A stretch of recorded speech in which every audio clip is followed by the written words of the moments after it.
नमस्कार मित्रांनो, मी ॲडव्होकेट योगेश माकणे, हे नियमनिबंधक आघाडी क्रमांक 13 कासेवाडकर यांना काल एवढं झाकून सुद्धा त्यांची मस्ती काही गेलेली नाहीये.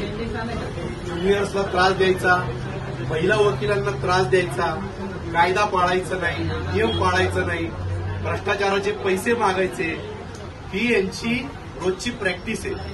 आता हे आमचे एक ज्युनियर आहेत, ॲडव्होकेट श्रेयस पारसवडे म्हणून, त्यांनी एक डॉक्युमेंट सादर केलं. त्या डॉक्युमेंटला नोटरी ऍफिडेव्हिट लावलेला आहे. साहेबांचं असं म्हणणं आहे की नोटरी ऍफिडेव्हिट चालत नाही. कुठला कायदा आणला? हे घरी कायदा बनवतात का पाकिस्तानात कायदा आणतात? थांबा जरा, थांबा. यांचं म्हणणं आहे की सेतूचं ऍफिडेव्हिट पाहिजे. अहो, सेतूचं जर का ऍफिडेव्हिट हवं असतं तर भारत सरकारने आणि महाराष्ट्र सरकारने नोटरी ऍक्ट रद्द केला असता. नोटरी ऍक्ट रद्द केलाय का?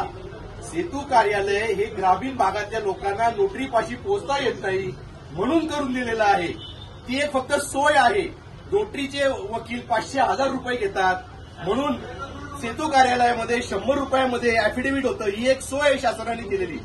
पण माझ्या या ज्युनियरला सकाळपासून या व्यक्तींनी आज देखील त्रास दिलेला आहे.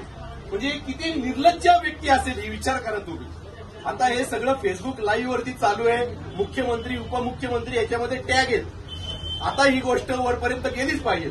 बोला साहेब, काय म्हणणं तुमचं? श्रेयस, काय सांगितलं यांनी? का ते का नाही चालणार म्हटले? ते महाई सेवा केंद्रातनं तुम्ही करून आणा असं. आणि अजून काय सांगितलं? चालणार अजून काहीतरी सांगितलं ना सक्सेशनचं?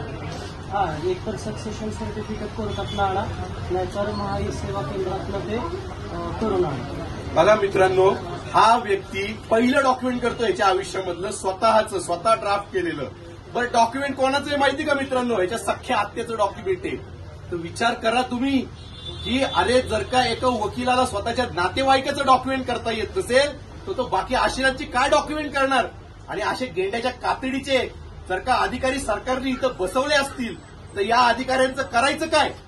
काल 3 तास मी इथं उपोषणाला बसलो होतो, तरी सुद्धा या निर्लज्ज माणसाला शरम नाहीये.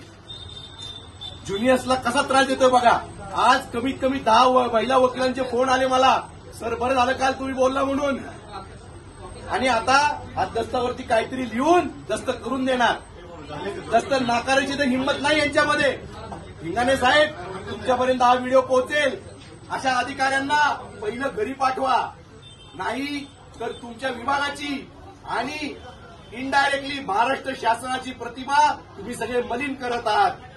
आता या अधिकाऱ्यांनी इथून पुढे जर का कोणाचा दस्त नाकारला, अडवणूक केली तर याला मी काळं फासल्याशिवाय राहणार नाही. हे माझं आव्हान आहे तुम्हाला मित्रांनो. आणि ज्या दिवशी लोकसंघर्षाच्या नावाखाली मी तुम्हाला बोलवीन, याला काळं फासायला तुम्ही सगळ्यांनी जमायचंय. जय हिंद, जय महाराष्ट्र.